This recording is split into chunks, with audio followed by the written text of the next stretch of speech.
Now, in concluding this, when the slave traders and the black traders of Africa, traitors, different, traitors, when the slave traders and the traitors of Africa called themselves Muslims, for fighting each other and carrying on and weakening their people over there so that the white traders come in there and get us, take us on slave ships and bring us here. Now, all right? Yeah. So now, when all that happened, what you think was happening to our human soul? Let me tell you, God has given me an eye to see into the very abstract form of the human being by my study of the Quran. Yes. Now, I'm going to tell you what was happening. I know, as if I was there. The soul of those victims had given up on this world. They knew they were going to their death. They knew they were going to circumstances that were going to finish them off. They would never have their lives again. They knew that. But in their soul, they were saying, our children will one day be free again, and they will serve God. We have failed, but our children will one day serve God.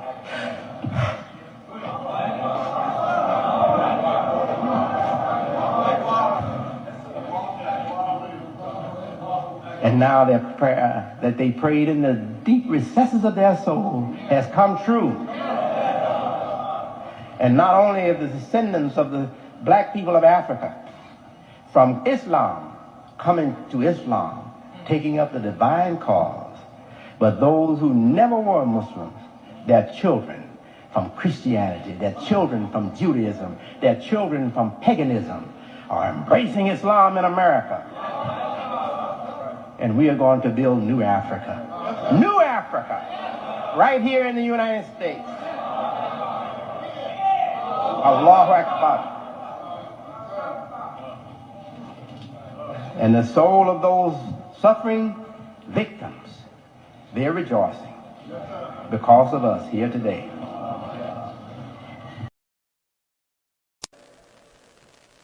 Don't work against us becoming Muslims if that's our choice. America is land of the free and home of the brave. And damn it, I'm brave and I'm free. And you can't take it away from me. I'm going to have freedom of choice. I choose Islam. I choose Quran. I choose Mohammed. I choose this religion for myself. And as long as my children are under my supervision and not of age to make their own decision, I am choosing Islam for all of my children.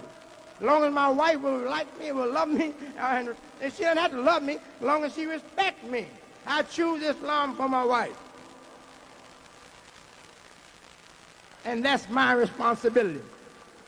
And I hope you all feel the same way. Thank God we are free at last. We are free at last. You're not free when you're just free from physical bondage. You're not free until your mind is free and your human spirit is free. Your human spirit will take you where God wants you to go. And if you got that human spirit that will follow what God wants, your mind will be blessed by God to know how to get your body there. To get your body there. We're tired of being spooks in America or anywhere else. We are no spooks. We have a human body like everybody else. Don't tell me to accept God, immigrant Muslim from Pakistan and from Egypt and other places. Don't come over here and give me a life of Muslim ritualism. I had enough ritualism. I feel the genes in the, of my foreparents. They are in me. And I have a distaste for too much ritualism. I want reality. I want reality, and I want a place in this world. I want to obey God, and I want to get my share of this material world. Don't give me a spirit and tell me I can't have a body. God didn't give me a spirit and tell me I can't have a body. God gave me a spirit, and he gave me a material body to house my spirit. Now give me a material environment to house my mind and my spirit that is African American. We want to see New Africa. We want to see New Africa Islamic theaters. We want to see skyscrapers go up, and we build them. We want to see shipping lines and trucking lines and transportation lines all over in our neighborhood. We want to walk outside our house and we want to look at the products and the construction and the industry of our own people, Muslim African Americans in New Africa, on these shores. On these shores. That's our rightful inheritance as the creation of God. God has created us for this. That's our natural inheritance. And we will accept nothing less. Nothing less. They have Spanish Town. They have Chinatown. Damn it, get ready for African American town, Muslim New Africa. And I won't say it. I know you've been waiting for it. You've been waiting for me to say it. We cannot be stopped now.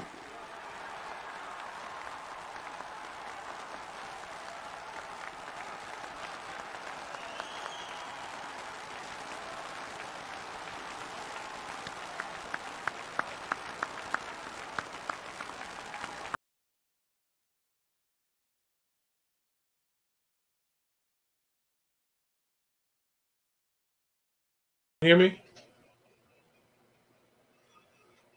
Assalamu alaikum. Can anyone hear me?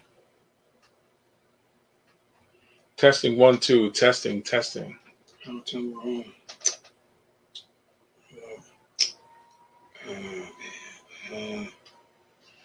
Testing 1 2. Yes, we can hear you, Ahmed. You're live. We can hear you. Yeah. I'm live. Yes, sir. So we're live. Yeah, go ahead. I'm sorry. Assalamu alaikum. Bismillah ar-Rahman ar-Rahim. Alhamdulillahi Rabbil Alameen. Ashhadu an la ilaha illallah wa ashhadu anna Muhammadan Rasulullah sallallahu alayhi wa sallam. That is, with God's name, the merciful benefactor, the merciful Redeemer. I bear witness there is nothing deserving of worship except God. And I bear witness that Mohammed is the servant and messenger of God. The prayers and peace be upon him. Welcome once again, our internet audience. Assalamu alaikum to New Africa Talks internet program. My name is Ahmed Sabri, and I'll be your host for this afternoon. New Africa Talks focuses on topics affecting the Muslim community in association of Imam W.D. Mohammed and the African American community at large. Excuse me 1 second. We're having a few technical difficulties. Yes. Hold on 1 second. Okay. Oh, we're on now. We will see a while. We're on now. Today's topic for this afternoon is the Clara Muhammad School Initiative as envisioned by Imam W.D. Mohammed. Our guests for this afternoon are two individuals associated with the Educational Committee founded and started by Imam W.D. Mohammed. They are Sister Basimah Abdullah and Imam Ronald Shaheed.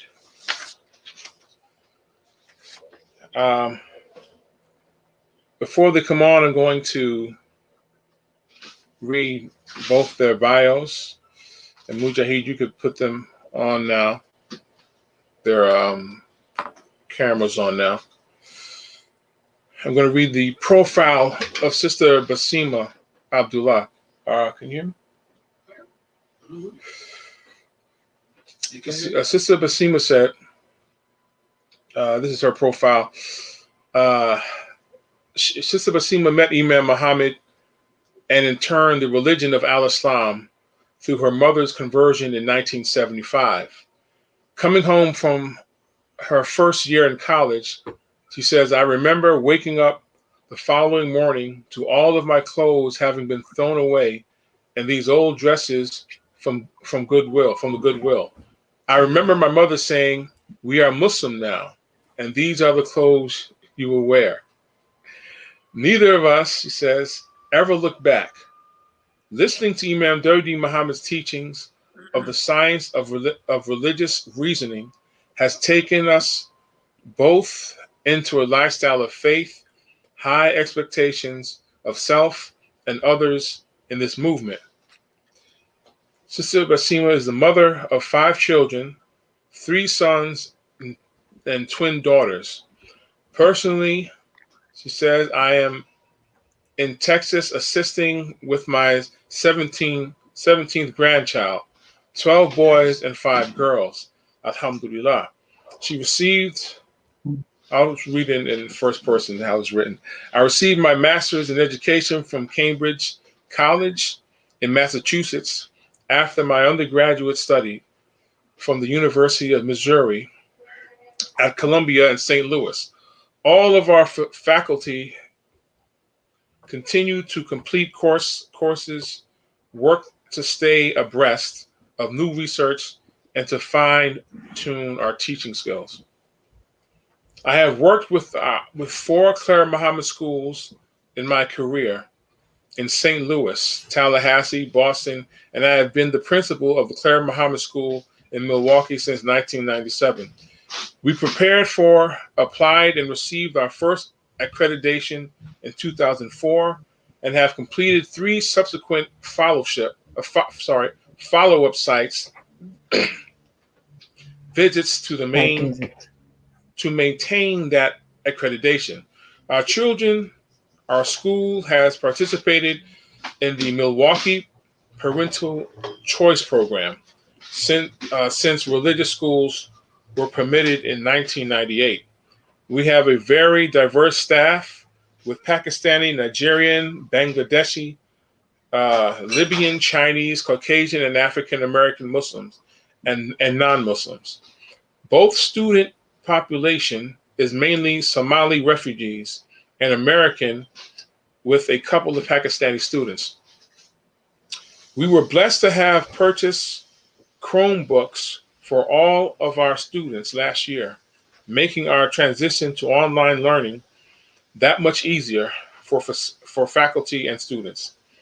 A great deal of how we plan and manage the school is based on our understanding of Imam Muhammad's approach to Islamic reasoning as it pertains to our daily lives.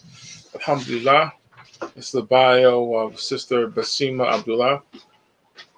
Now, our other guest is Imam Ronald Shaheed, who's been on here before, the guest. Imam Shaheed received his Master's of Education degree from Florida A&M University and has all but his dissertation completed for a doctorate in education. He converted to Al-Islam in 1973 in Tampa, Florida, and has been an Imam W.D. Mohammed Islamic religious leader in the community of Muslims, a Muslim American leader. Imam W.D. Mohammed for 41 years. I'm sorry for that misreading. He is Imam Emeritus of Masjid Sultan Muhammad in Milwaukee, Wisconsin, and former Director of Education of Clara Muhammad School in Milwaukee, where he served from 1998 to 2016. Mr. Shaheed worked as a student affairs educational administrator in various colleges and universities. From 1972 to 1998, he served Imam W.D. Mohammed and his ministry from 1992 to 2008 as a coordinator for Imam Muhammad's college and university lectures and assistant to Imam Muhammad and his ministry for interfaith dialogue. In this role, he has traveled to Italy and the Vatican on 7 occasions, and in 1999, he had the honor of representing Imam W.D. Mohammed at an interreligious assembly of more than 225 world religious leaders at the Vatican. Imam Ronald Shaheed was a member of the delegation that visited Jerusalem, the West Bank, and Gaza with Imam W.D. Mohammed as guest of President Yasser Arafat and the Palestinian people in December 1996. In December 1995, he visited the Kingdom of Saudi Arabia with Imam W.D. Mohammed and a 13-member delegation as the guest of King Fahd ibn Abdul Aziz. He completed the Hajj, that's pilgrimage to Mecca, Saudi Arabia, on February 2003 and July 1989. In 2002, Imam Shaheed represented Imam W.D. Mohammed at a retreat for young adults from 11 European countries in Ottmaring, Germany, coordinated by the International Folklore Movement of Germany.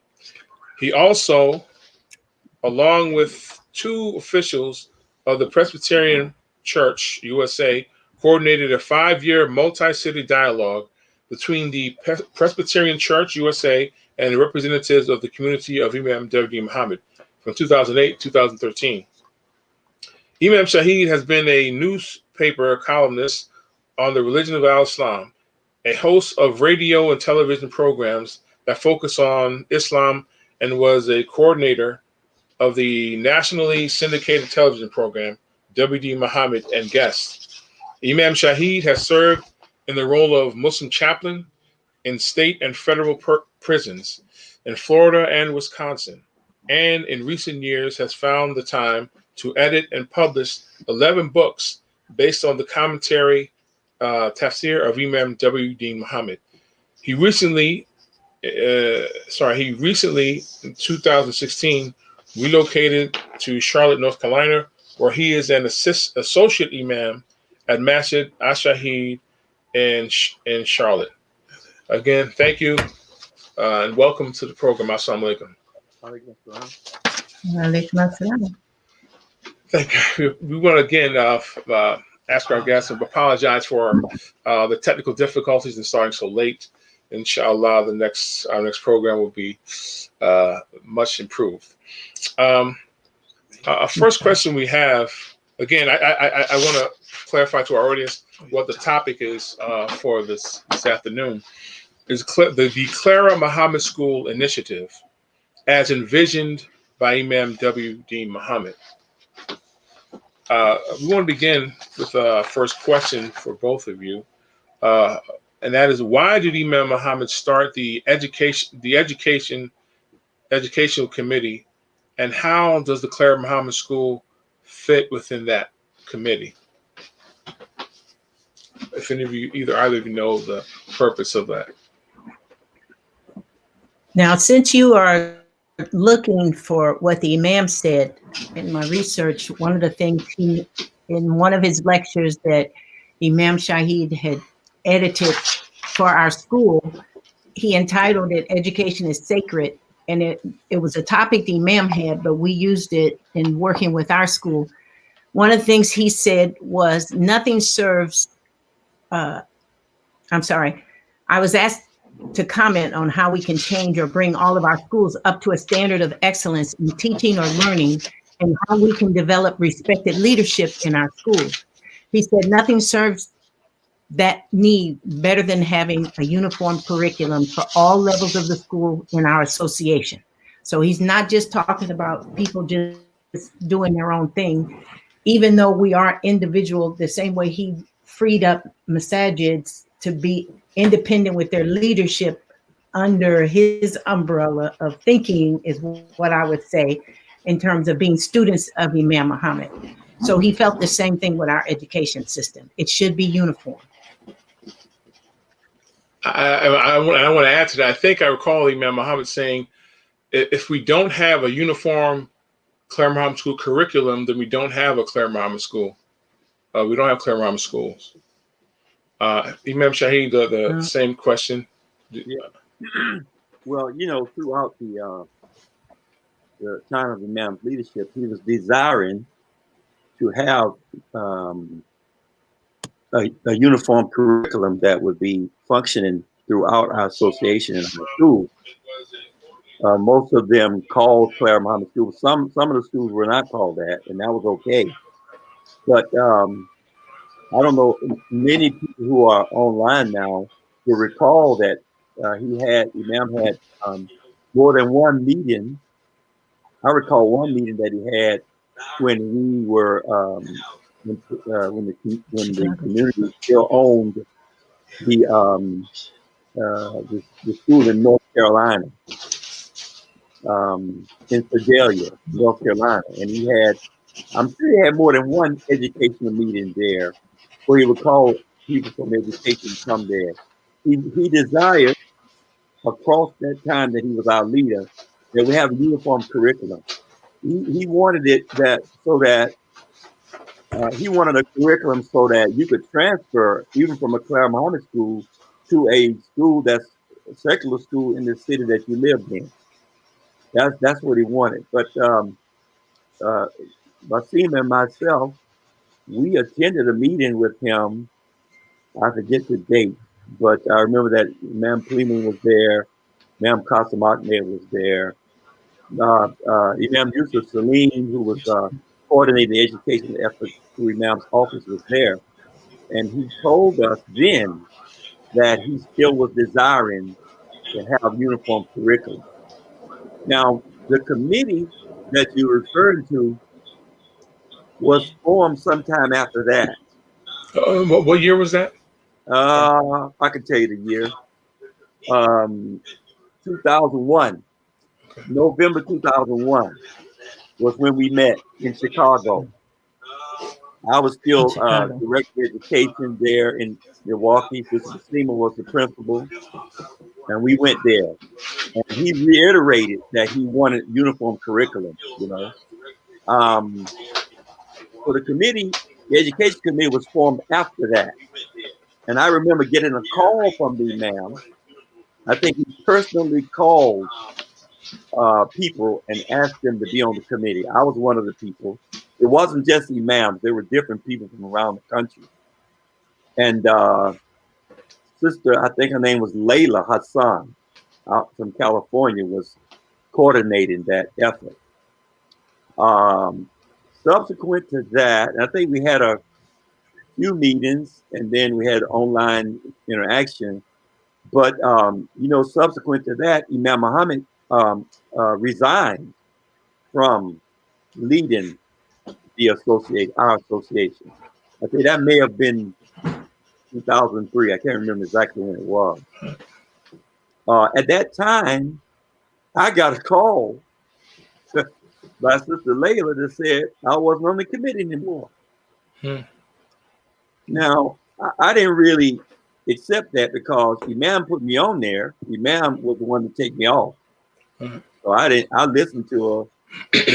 I don't know what she was doing. Was it ever explained to you why she? Well, Imam, I assumed that because Imam had resigned from the leader of the community and from leading the imams, that she assumed that meant any imams on the committee couldn't be on the committee. That's my guess. I don't know. It was a decision that I had nothing to do with. But I do remember contacting the imam through his daughter. I can't remember who was there. It was either Indina there or Bakira, one of those. Well, it could have been Layla, one of his daughters. And she asked the imam. I said what I just said, that Imam, you put me on the committee, then you should be the one to take me off. And she told me that Imam said he knows what's going on, just leave it alone for that time being. Right. Subsequent to that, a committee was formed with Dr. The brother from New Jersey, a professor. Mubashir? No, his name is John. I'll think of his name. Okay. But Layla was also on there, and there were others. Brother from Alabama, Huntsville, Alabama, was on the committee. So I don't know when they formed that, but I was not, and I don't think Basimah was either, invited to be on that committee, even though they sent us information about what was happening with the committee. I do remember one time when they asked to have a meeting with the imam there in Chicago, and I was present. And they presented a curriculum based on the Ascension, the Mirage. But I don't know how one of the things the imam said was that in that meeting we were in November 2001 was that, people were still not doing a unified thing. We had these meetings, but people were still doing their thing. And so I think that was still going on when that committee was formed, the last committee I'm aware of. But to this point, Sister Basimah could speak to that better than me. I don't know if all the schools have recently been given some kind of curriculum that is a kind of a universal curriculum like Imam was desiring. So I can't speak to that. Okay. Do you know if the committee, education committee, is still in existence? I can't say. I don't know. I have. I see Sister Basimah shaking her head. So I don't know. I don't know. Oh, you don't know? No, we've never. Our school has never been invited to participate in anything national. We've had invitations from different Clara Muhammads, like the Clara Muhammad in Tennessee, or we've corresponded with people because of the 150 program that the brother started. And sometimes some of the people who will send a donation will send correspondence, but nothing on a national level at all. Yeah, so we don't know where that national committee is. Right. I think it still exists on some level, because I have seen over the last 2 or 3 years trips that they had to different parts of the world related to that. So I don't have any particulars. I can't say. Okay. And maybe inshallah, one of the things we're trying to have, if we can, some of those who are, if that committee still exists, some of them on the program to answer some of those questions. Yeah. I'll think of the professor's name. He's at a school in New Jersey. Before we finish, I'll probably have his name. You could contact him and have him home. Sister Basimah, one of the main. Yes, go ahead. Layla will do it. I was going to say one of the. Go ahead, Sister Basimah. Main points. One of the main points I remember the Imam speaking whenever we're at community meetings and there's question and answers. I remember one thing that stuck out with me in terms of having an Islamic curriculum based on all of our subjects. He said you can use them as guides. He said, but I would not encourage teachers to teach the Quran because they're not qualified. That's right. But he did say the main thing that we need to do regardless of whether we have a universal curriculum, but that's a foundation. He said it's in the training of our teachers. That's where focus should be. That's right. So the main focus of the education committee is to train the teachers. Yes. And being better teachers. We should have a uniform methodology that we create, because you can take any curriculum and make little tweaks to correct it, because the curriculum is just a map. It's a guide post. And we could all have the exact same curriculum, and the teachers at individual schools choose completely different textbooks and still be following that uniform curriculum. Right. So it's really in how you teach the material that you're given, the concepts. I can read you. And that's I can read you direct quote from Imam that supports what she just said. Imam said, "We don't want to teach Quran. We want to teach the subjects required for the level of education. That's what we want to teach. But we want to influence that teaching with Quran." Then he said, and many times you don't have to actually identify the Quran, but the one who's preparing it is influenced by the Quran. That's what she's talking about. Teacher training.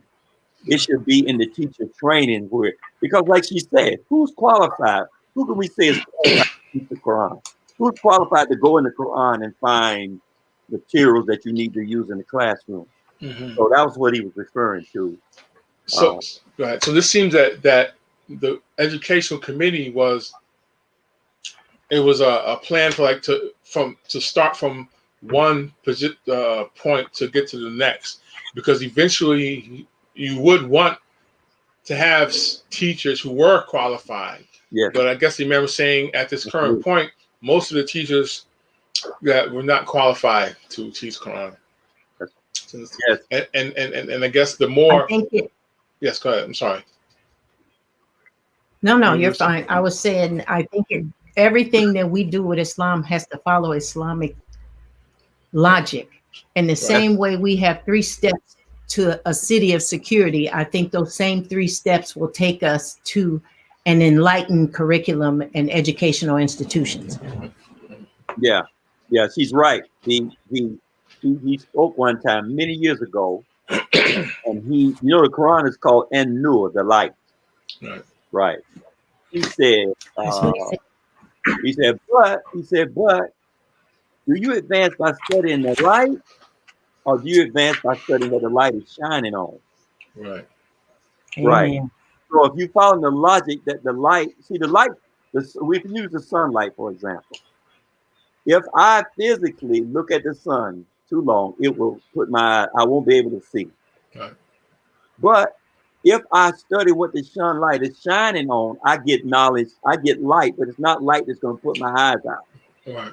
So Islamic logic says that the Quran gives us insight of what's the word in the Quran? Ulul albab. And it's translated men and women of understanding. Imam translated that term and said it means the one who's been given the foundational knowledge of things. People who have been given insight into the first order of things. That's ulul albab. He said, unfortunately, most of them are not religious leaders. Because what religious leaders have done is they get the knowledge of God and they hoard it. They don't share it. Right. He says, but the one who truly fit ulul albab is scientists and whatever who get knowledge and then they use it to benefit all of the creation that they can. And there's a passage in the Quran that says God has created everything to broadcast knowledge and mercy. Everything is knowledge, science. And so science as a mercy is what ulul albab do. But those who take it and hoard it up, they're the ones who have these secret groups, and they're the ones who have hurt the advancement of humankind. So a school should not be a school to just teach Quran or etc. It should be a school that the Quran has trained those individuals to respect the creation, the knowledge that comes from creation, and take your students, Imam say, to the creation. Teach them science. Teach them the logic that's in science. That if you do that, you are teaching Quran. Right. Right. Yeah. I'm just going to hop around different questions that we had. I had here. I asked certain people what questions would they have for y'all on this program. Did the Imam lay out a curriculum for the school, or did he want the committee to do that? Did he start a curriculum, or did he put the committee together and wanted y'all to lay out a curriculum? I'll let Basimah go first. Is this Basimah? I would like to say yes and no. Okay. I say yes in that I remember one time he was saying, when you talk about how language evolves, he said, if you want to understand the meaning of a word in the Quran, you got to look only at the Quran and every place that it is written in Quran to get the meaning of it, because language changes over time. And I think all of the teachings that he brought us from before the 70s, before he became the leader, up until he passed, and continuing if we still are studying what he taught us about the Quran, about this religion, and about life, period. I think, yes, he laid the foundation for the Quran, because what is our purpose for education? It is to bring us another creation, right? After those stages in those different environments that we're placed in, then we're supposed to become free and become another creation here Mm-hmm. that we express in the social movement. So I think, yes, he did leave us the foundations for the curriculum, but it's also the best teacher is usually the best student. So in studying what he taught, in us becoming excellent human beings and how to create the environment so that our children become excellent human beings, then the students who are the teachers have to study how he talked about different subjects and concepts in terms of developing the human being and the intellect. So.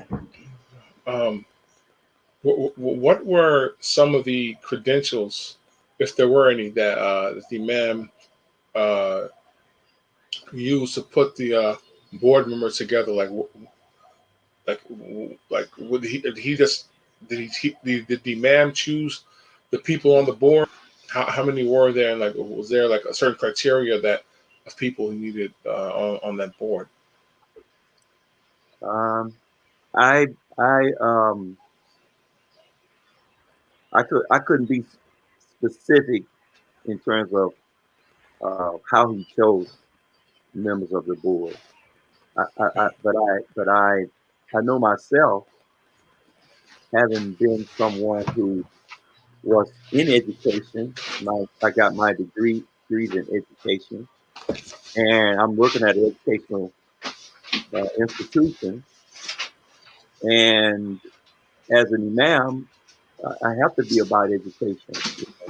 But I think that's one criteria that you appreciate learning, you appreciate knowledge, and how knowledge can help to make the world a better place for all human beings. Yeah. And then I think that I would believe he chose people who they love people. They love dealing with people. And because how can you teach a child if you don't love children? You know, because all the children that come into school are not going to be on the same level. Some are going to be difficult to deal with. But he said something when he came to Milwaukee once to speak on the concept of Tawheed. And he said that if you don't understand the students that you're trying to educate, he said you will end up hurting their growth rather than help. And he said, now I don't want to criticize the learned people in our community. He said, but too often people who are learned people, when they go to an effort, they try to come out with what they know before they know what they're addressing, what's needed to raise up, to educate, to raise up. He said, and they end up hurting the effort. He said they should study who they're trying to raise up. Study the form. Study the form. Study the form. And let the form dictate what they come out in terms of their knowledge. Mm-hmm. Too often educated people, they want to come with what they know before they know they're trying to raise up.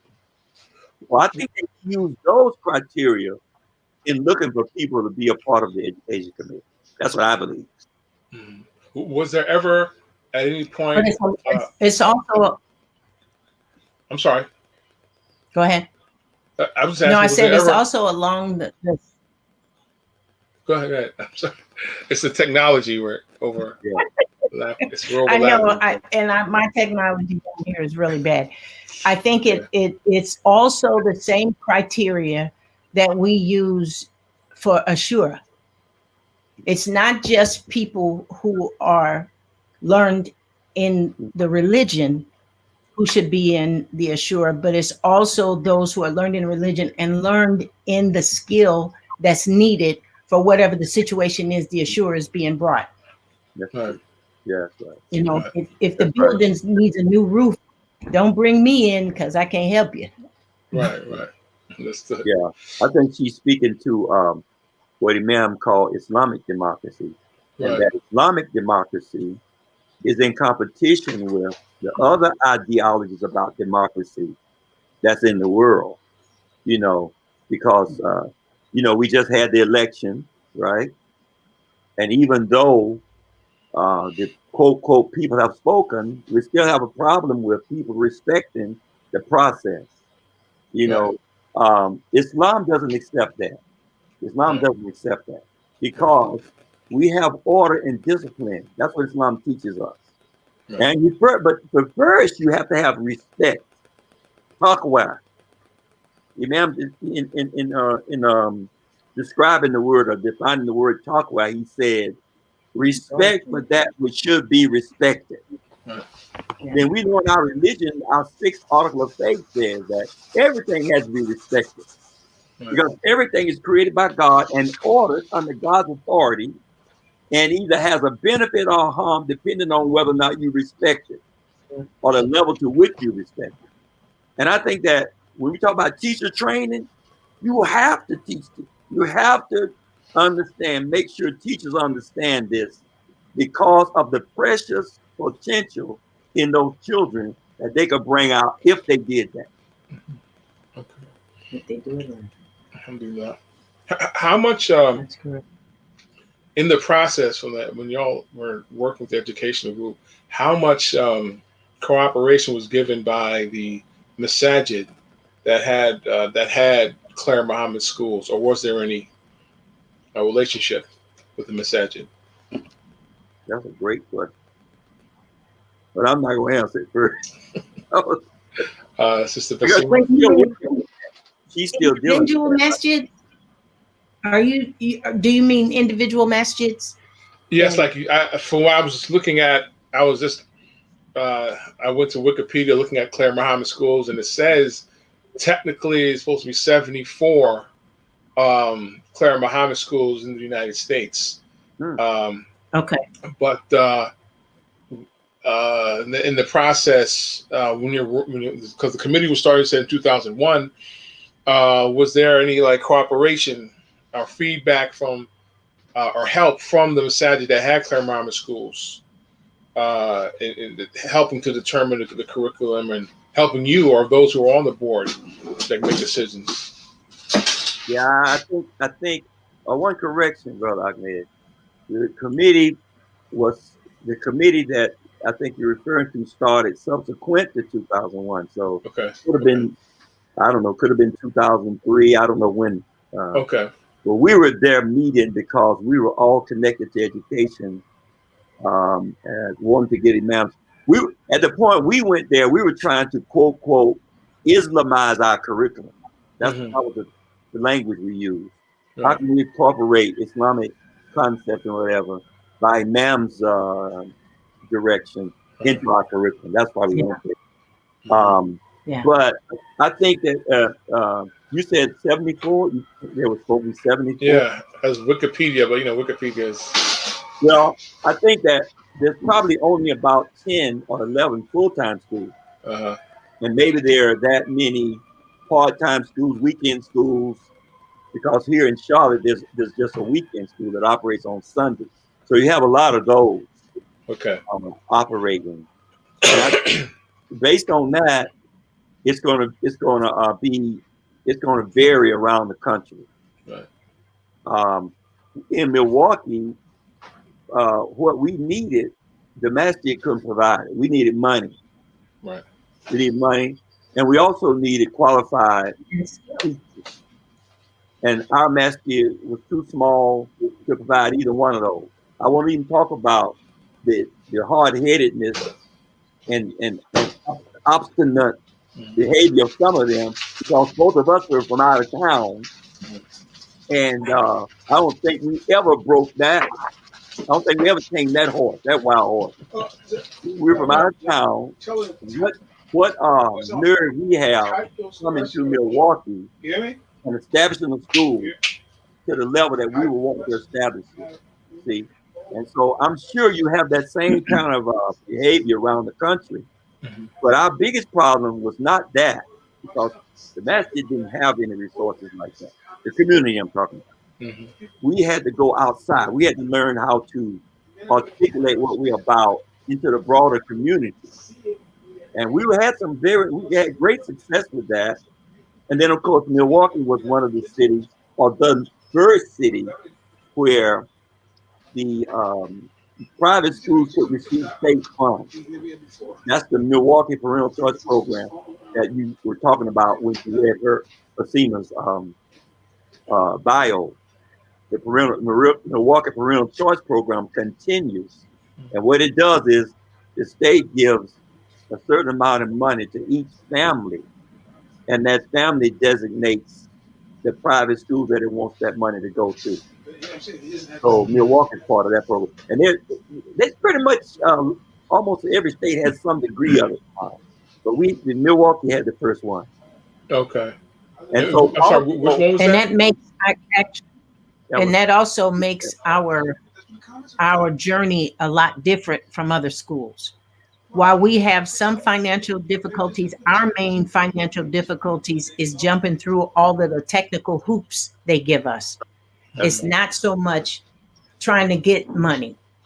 Right. I mean, there's even public schools always need more money, but just like during this COVID situation, we were able as a part, and I hope other masjids and schools participated, but the PPP money that came down for businesses, we were able to get that. And if you follow the guidelines correctly, it ends up not being a loan, but a grant. But you got to have good accountants and people that are savvy with following how the feds do everything to get that money. Additionally, under the Title program, I don't know if you're familiar with Title I, Title II, Title III, Title IX, all of those titles are additional federal supplemental funds. And what a lot of our schools don't understand when we struggle to begin the process is private schools have a right to exist in the U.S. And any federal money that comes down to a state for public schools, at least 10% is designated for private schools. Now, the more private schools you have, that 10% grows to be less per school, but still, since the majority of us don't go after that money, it ends up being a decent pot. For example, with the COVID, the feds sent down an additional, and it's based on your title money from last year. We got about maybe an additional 80,000 that we could use for technology, for training teachers to deal with the students, to even get counseling for the students, counseling for the parents. And then the state came down and did a smaller piece, but it's still funds that we're able to use to even say get hotspots for parents who can't afford technology or internet at home, so that their students can still work on the Chromebooks that we sent home. Okay. So our struggle is a little different than most masjids because we have state tuition payments. Right. Okay. Because that's this what we're talking about does lead into some of the questions I had about the finances for the Clara Muhammad School, that the economy that would support the Clara Muhammad School, because there's been discussion regarding making the Clara Muhammad School like a charter school. Yeah. Personally, I don't think that's a good thing, just because I think I'm not absolutely positively sure, but to be charter, you would have, I mean, you can't run it the way you would basically want it. You know, you have influence from the government or to teach whatever they designate you teach. But so was there discussion about this in the educational committee, or just give me your personal thought regarding how were the Clara Muhammad schools supposed to be financially supported in order to run? Well, we always talked about public versus private.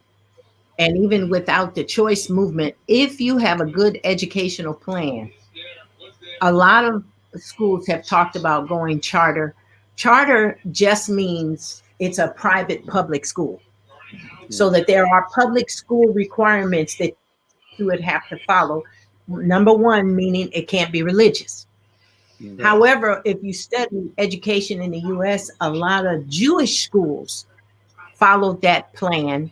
But after school, they taught religious studies, and the students were required to remain there after school, whereas everybody else goes home.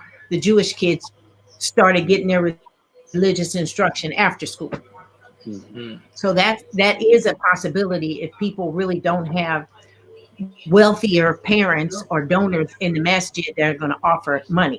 The second thing I would say is you always need to find somebody who's a good person in the community for networking, because it's really about sharing your vision and finding people who are like-minded and putting your money where your mouth is, or your skills, or whatever. Yeah. At one and point, it's easier said than done. Yeah. Now, before you answer that, but did the Imam want us to have charter schools, or did he want us to have private schools where, because the effort of do for self, and where we wouldn't have to be flexible with anyone else, but to teach our religion openly, clearly, the way we wanted? I don't know if he said he preferred which type of school he preferred, charter or private. I don't think he said that. But he did say that the less governmental entanglement, the better. He said, I don't like going after federal grants because they have too many hoops for you to through. He said, if you're going after money, go after private foundations. Okay. So I'm thinking that logic is also in how you establish your school. Right. She's making a good point there, and I think that one of the obstacles for our school, because obviously we don't have the business development in our association to really support schools. We pray in the future we'll have that, but we don't. Some cities have a good source of private business funds from members of our community. Most don't. And so now where does that leave those cities? Well, weekend schools. You can do weekend schools. You have Friday and Saturday. You can do weekend schools. And that way, you can get volunteers. Many people in the community have degrees, and you can have them help operate the school on the weekend. And ma'am did suggest that once. She said, if you can't do a full-time school, do a quality weekend school. That's the way to go. But the other thing that I think we have a fear of it. We have a fear of it. People mentioned it. He said that the Imam said, don't go after, shy away from governmental entanglements. U.S. government, state government. Well, we were into it in Milwaukee. They're still into it in Milwaukee because of the parental choice program. The Milwaukee parental choice program. Okay. And she talked about all the hoops they have to go through. That's government. He said a private, because that's business people, and business people usually don't have all those entanglements. In fact, he said, I encourage you to go to the business community outside for funding. And that's what we did. And we found what he said to be true. So we're saying outside, meaning outside of our association? That's right. Okay. That's right.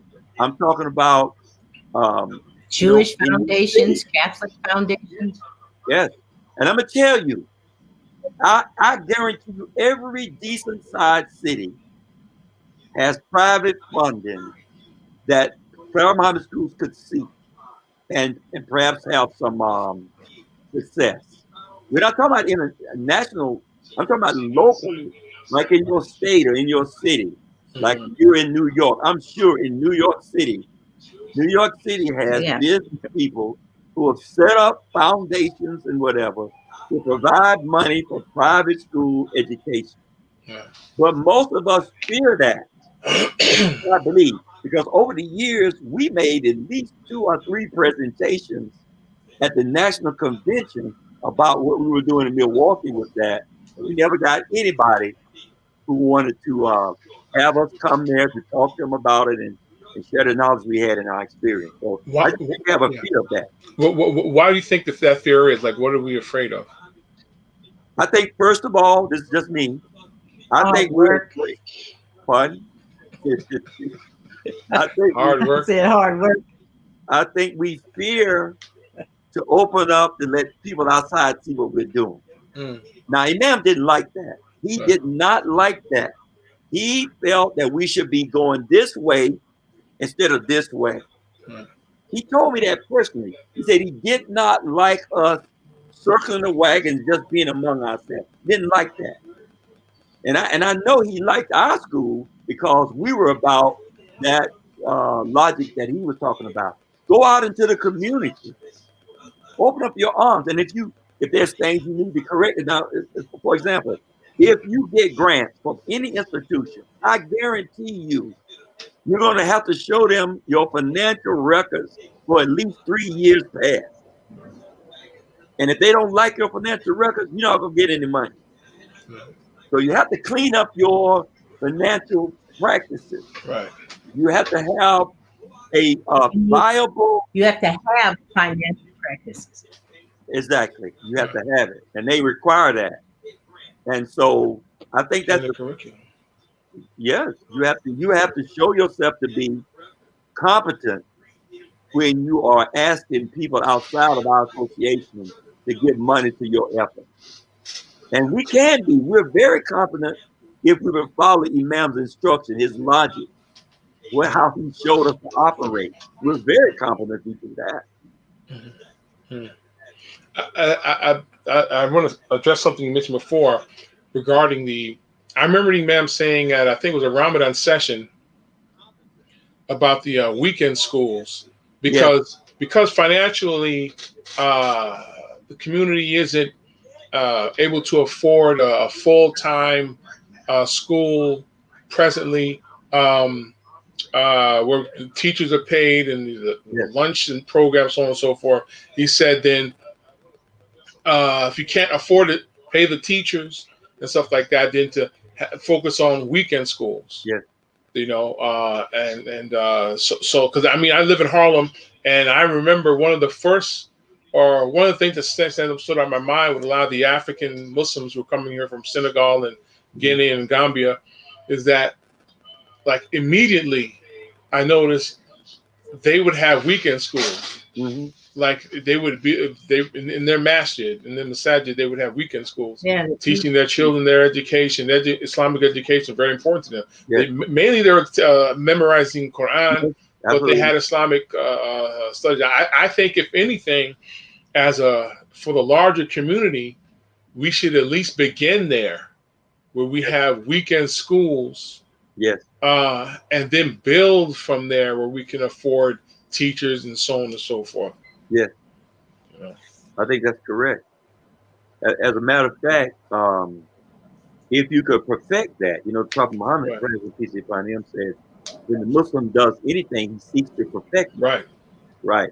So if we want a full-time school, for example, then perfect the weekend school. Right. Because you don't have curriculum. Right. Right. You don't have to have a lot of resources. If you already have a masjid, right, you have facilities where you could do that. Right. Then see yourself growing from that. Right. I think that when we came to Milwaukee, they had a building. That was about it. They didn't have a curriculum. They didn't have books. They didn't have money. They didn't have teachers. They had an idea. Is that right? Am I saying that correctly?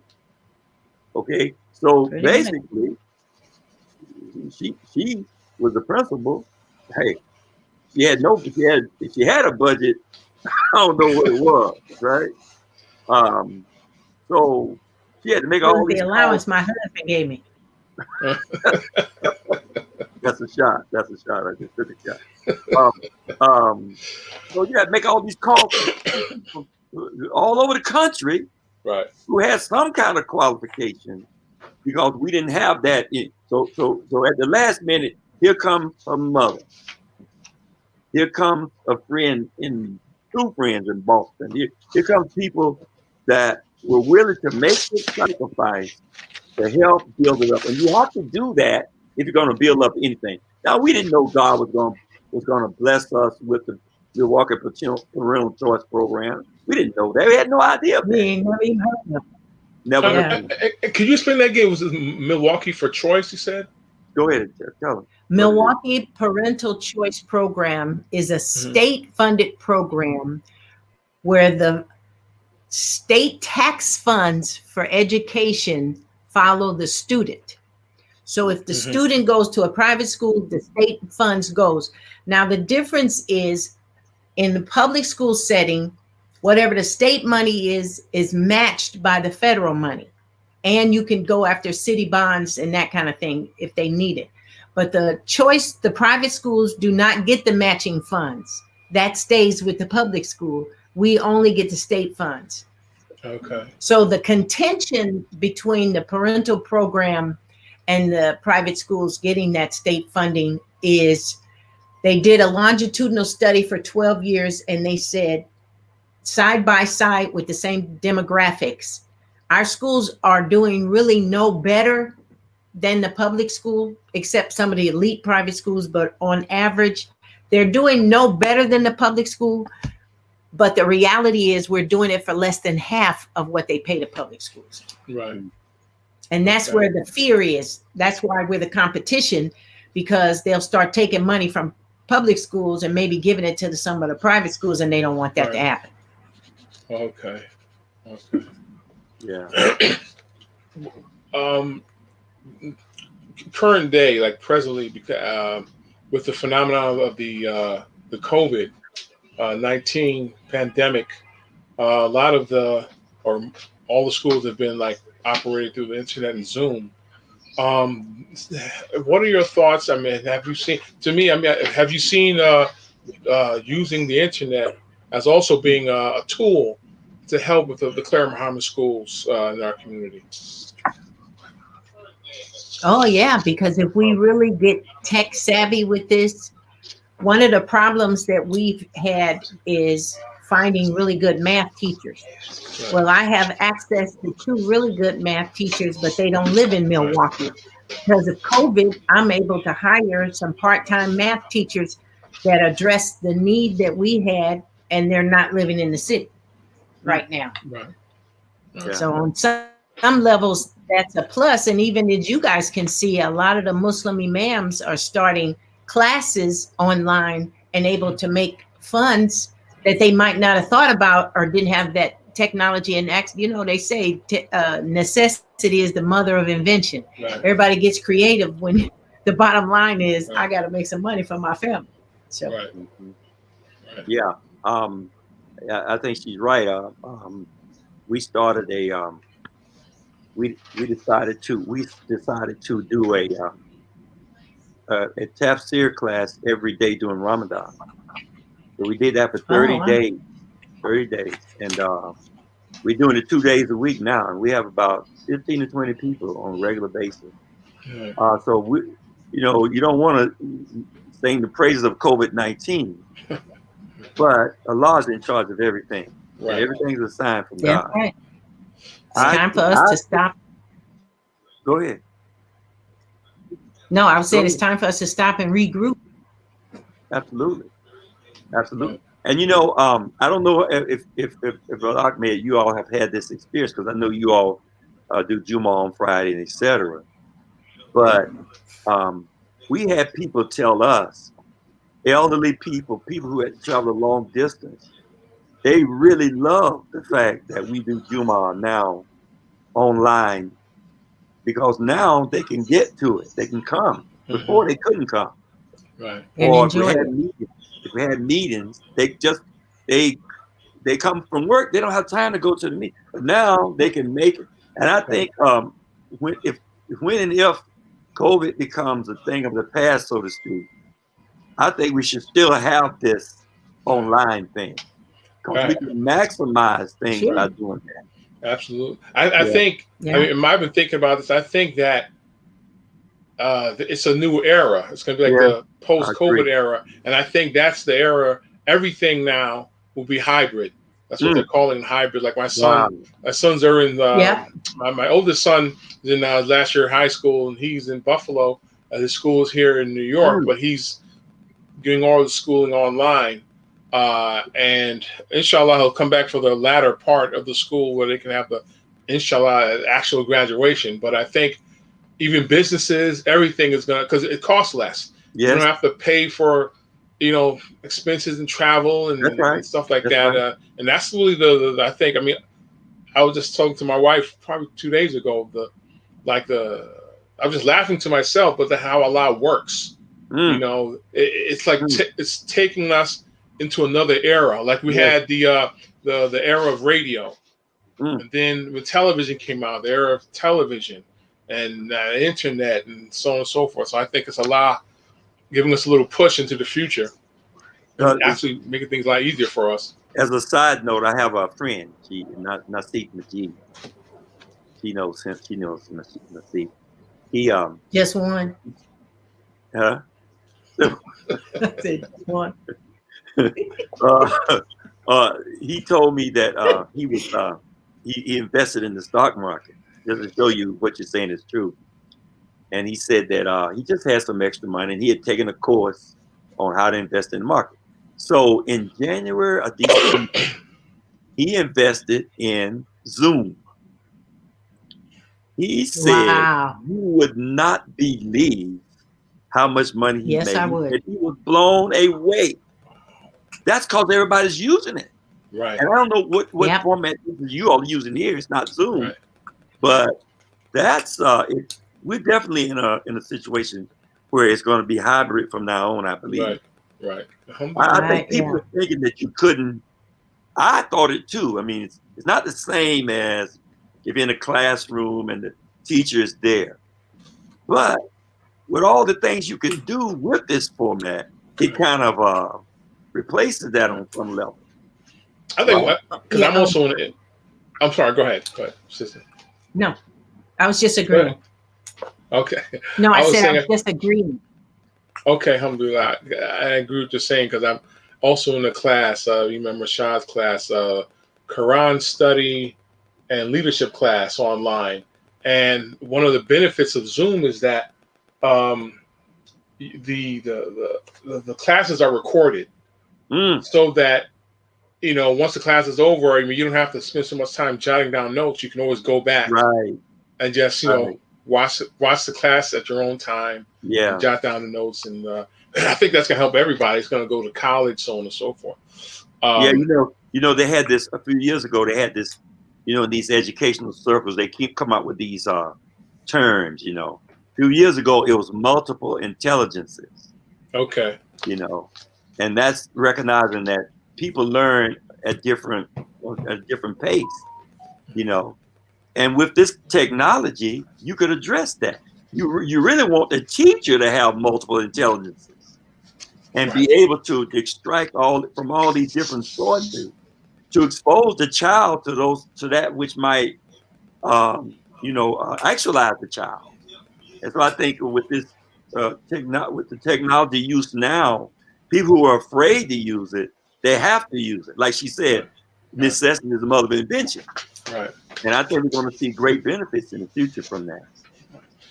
Before I move on to the next question, sorry, go ahead. Go ahead. I was going to share with you, we just had our award ceremony, virtual award ceremony this past week for the elementary one day and the middle and high school a second day.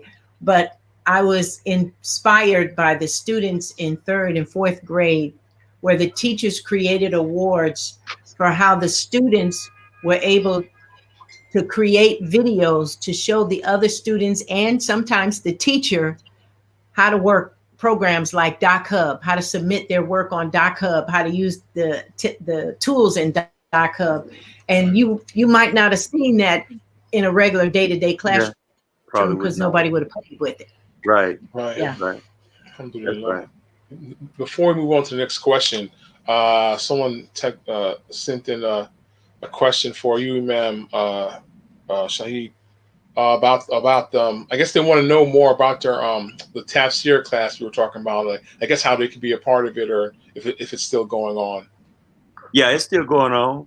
How do they get a part of that? Okay, it's Mondays. Pardon me. It's Wednesday at 12, which is Eastern Standard Time, and then Saturday. In fact, the imam from our community is conducting it now. We do it on Saturday, 3 p.m. Eastern Standard Time, and the format is go to meeting. GOTOMEETING.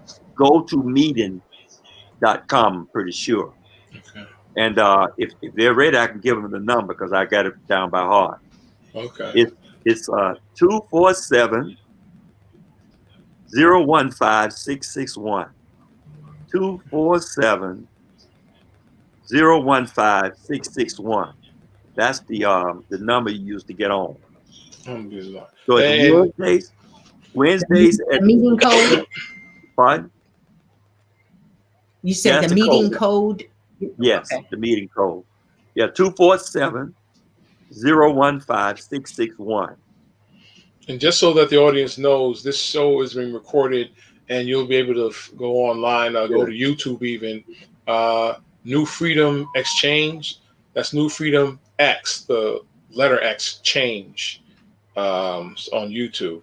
Oh wow! If you missed the information. And you know what?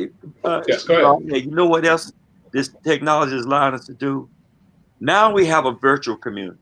Now all the years that I was in the part of the community, we kept saying community. Right. We never had a community. It was a word. Now at least we have a virtual community. Right. You can actually, because I have this ongoing invitation to join Philadelphia community. Mm. They have every Sunday at 10 a.m. Okay. So I have the call information, and I can go there, and they'll have 50, 60, 70 people on there. Right. And it's other places like that are doing that. And I think that we're going to find that maybe this is Allah's gift to us, right, to finally be able to connect with each other without having to travel great distances and whatever. Right. And my hope is that one day we're going to have a shura meetings that has to do with what does it look like for our community in the future, right, and what do we need to do to get there? Because we never had that meeting, we never had that talk since Imam Mohammed passed away. The imams met twice. Yeah, the imams met twice. But do you know anything they brought back from the meeting? Right. I don't know anything. Right. They met twice in Louisville. I got nothing. I kind of figured nobody else got it. Right. So, but we need that as a community. Absolutely. We need to be able to communicate with each other, and we need to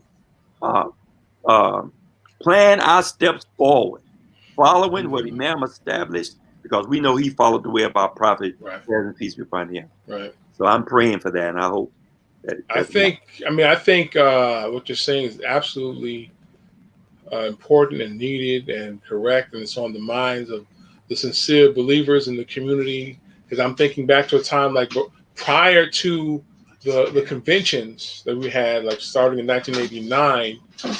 The only time I was really able to be around our association in such numbers and that spirit, and be able to share with each other in the language of Imam Muhammad were the conventions. So I look forward to once a year as a young person, meeting with other young Muslims, discussing Imam Muhammad and in the future of our community. Because, being born in Harlem, raised in Harlem, currently Harlem, there's no Muslim community life in the association of Imam Muhammad. Having a Juma is not community life. That's right. That's not community life at all. What are the young people doing outside of Juma on Saturday, Sunday? How is the masjid being used? Do the imams speak to the young people? Are they, as Imam Muhammad said that every imam should be having at least 2 young men that they're raising Yes. To basically succeed them once they pass, so that Yes. this work continues. How many imams are tutoring younger imams to replace them? So, but this community, but because of the internet and Zoom, it has definitely been beneficial, and is also, I'm saying this right now, it's shining light on where you are. You can't Yes. any longer hide and say like I'm doing great works. Okay, where are you doing this work? You know, and it's, in my opinion, it's, as Muslims, it's not a lot of great work when you're getting most of your finances outside of the community. Yeah. You know, to build businesses, so on and so forth. This as we come from a long history of doing for self. But that's the main thing. We need community life, particularly young people here, and particularly in New York. People are going to New Jersey or going online just to have some semblance of community life in Harlem. But inshallah, one day that will change. You know, maybe there'll be in the near future a group or individual, whatever, that can send out communications where all these things are happening. You know, they say in Los Angeles they have this meeting online and this here. You can, we really need that. I don't know exactly how you would do it, but a kind of a clearinghouse for information on how to get online with our communities around the country.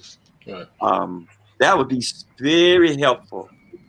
That education committee you're talking about would be would benefit greatly if they would have an online thing where educators can get together and have discussions about the schools and how do we make our schools better, how we find it's the same talk we're having now.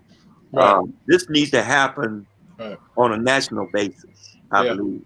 Yeah, and I think, I mean, this is coming to our mind right now, the forefront.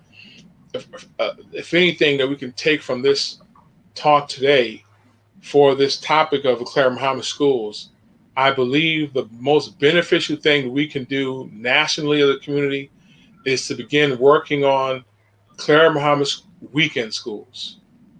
You know, because we can't focus. I mean, it's very hard the other way. But if we can like have that on the weekends, that could even be hybrid.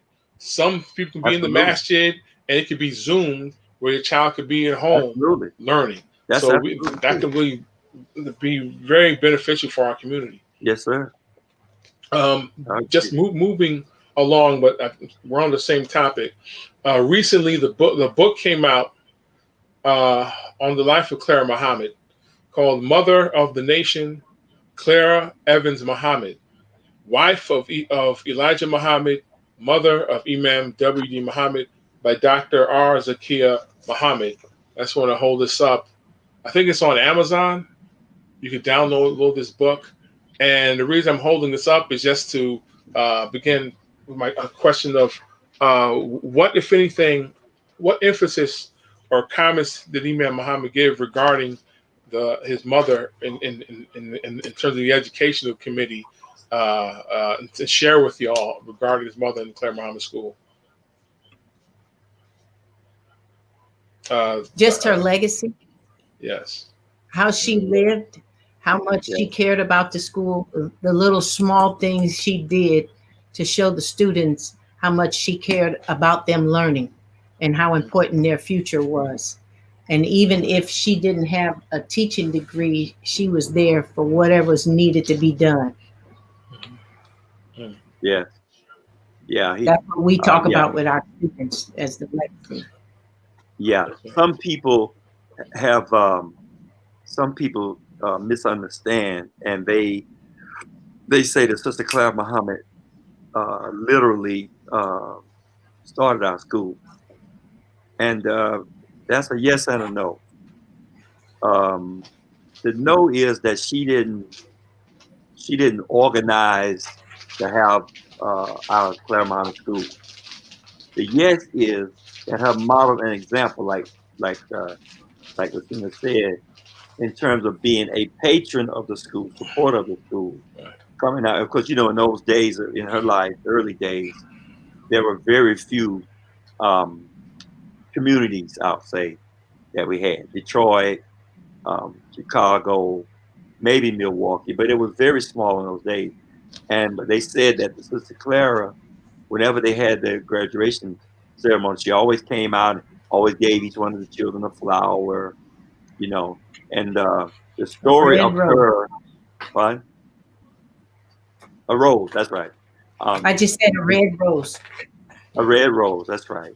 And the story of her telling that truant officer that he is not going to take Lil Wallace anywhere. I'm going to educate my own child. That story there is inspiration, has been the inspiration for the establishment and continuing process of having our own schools. So her inspiration, being the wife of the leader, Elijah Muhammad. By the way, many don't know that during the period of time that Elijah Muhammad was in prison, the person who ran the Nation of Islam was Sister Clara. Because she would visit him. That's right. And he would give her instructions. She came back, and they better carry it out. Right. So she is her story is her inspiration is the very bedrock of our educational system. If we are, in my opinion, doing it correctly, right. We don't give up the right, as the Imam said, to educate our own children. We never give that right up. We never give that right up, and she represented that. Right.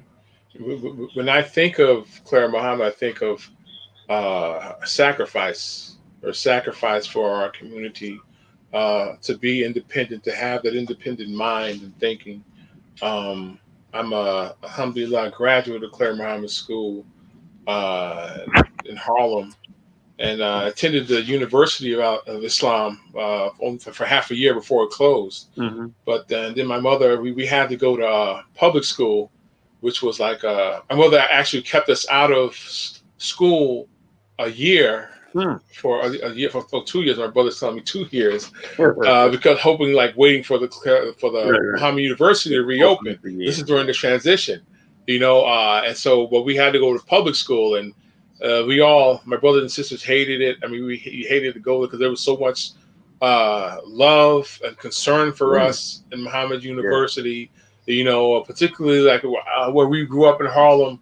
The stores were owned by Muslim African Americans. Restaurants. My father was a chef in the Salam restaurant, and it was just that beautiful atmosphere of concern. The teachers who had love and concern for you, mm-hmm. And then my personal experience had to go to the public school, and I remember the discipline that was lost for myself going to public school, because after a while I used to come to the class. We used to be in school. I remember myself going to public school and sitting straight up, the hands folded, straight up waiting for the teacher. And I'm like the only one in public school. But this had been my training from the University of Islam. But after a while, I think I was in public school for about maybe 5 years before we went back to Clara Muhammad School. But then I lost all that discipline, started getting a little bit of trouble. And so my mother was happy when the Clara Muhammad schools opened again in the 80s. Right. And then that discipline and understanding and care came back. And I thank Allah for that. And I think about the sacrifices all the parents of the Clara Muhammad School went through, to keep us there like 5 days a week with food and volunteering, the transportation, just to try to make sure that their children had a better future. And this is really the seriousness of this topic, because we won't have a community if we don't pass on this knowledge and education and history of our community. It's a very serious matter. We don't, like I said, this is the nucleus of our community.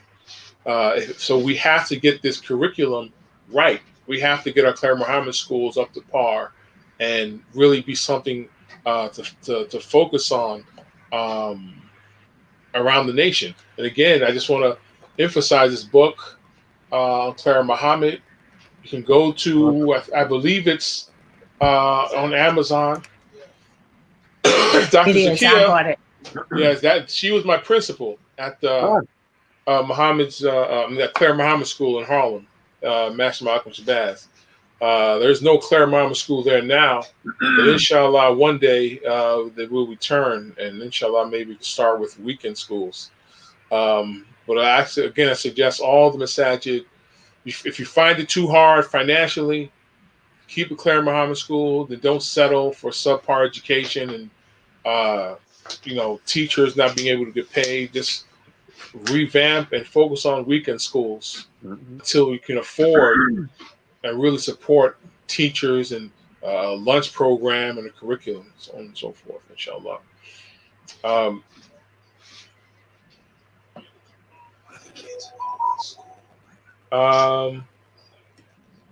Did the Imam speak to that? The financial aspect of the teachers being paid, and or did you all discuss that in the curriculum when you had the education committee of being paid for their work? Yeah, we didn't have that problem. We by the time we met with the Imam, we had maybe we were not paying teachers as much as we would have liked to pay them. We certainly couldn't compete with public schools, but we did. And I don't know, she could speak to that better than me in terms of where the school is now, in terms of teacher pay, health insurance, 501, what do you call it, 401k, those kind of things. Okay. But we were able to do that to some extent. Most schools don't have that, obviously. Because they don't have that steady stream of income. The only way you're going to have that is you're going to have a steady stream of income. And I think most of our schools suffer from the lack of resources to do that. Yeah. I don't recall having that conversation with them. I do remember him stating that we need to build businesses in the community so that the businesses can help support the schools. Yeah, right. That's right.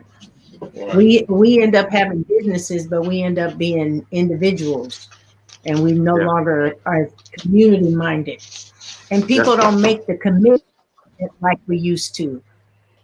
If my family will put up $100 a month to make sure this happens. You can get a pledge, and people won't back it up. Right. So people can't live on unfulfilled pledges, and that's our reality. Right. Yeah, we had over the years we had educational banquets with the idea of raising money that way, and mainly from the community itself. Yeah. But we end up making after expenses $3,000, $2,000. That couldn't. We saw real quick that couldn't get it. So we kept having them, but they were mostly social interaction things. With banquets and whatever that doesn't get it. You have to have strong businesses if you're going to support a school. Right. And I think that if we didn't have money coming from outside, I don't know if the school in Milwaukee could have survived over the years. Right. I don't think it could have, because we had to repair the building. Yeah, it wouldn't have. Yeah, we had to repair the building. Yeah, and of course they're still paying the construction mortgage that we had to do in order to repair the building. The school is still paying it, right? Not complete. Yeah, we owe about 140 left on it. Let's see.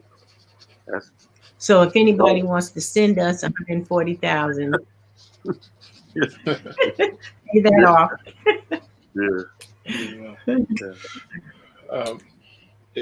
I want to open the lines now to the audience if they have any questions for our panel.